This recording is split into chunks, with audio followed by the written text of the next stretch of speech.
Hi guys, and today I'm doing 40 on 40 mandala on a shiny background, which I'm coloring the different zones in different colors, all shiny. So it's a bit hard for you to see what I'm doing, but it's really nice and shiny. Coloring of the background is not perfect, and that's because I don't want it to look like it's coming out of a factory. I want you to see it's handmade. I want you to see I colored it. Only after the background is dry I can draw the circles.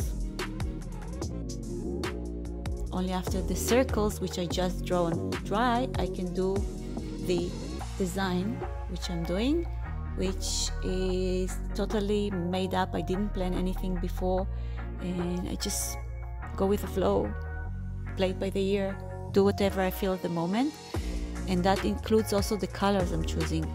Every time I look at the work, I decide which color I'm missing and what do I want to do.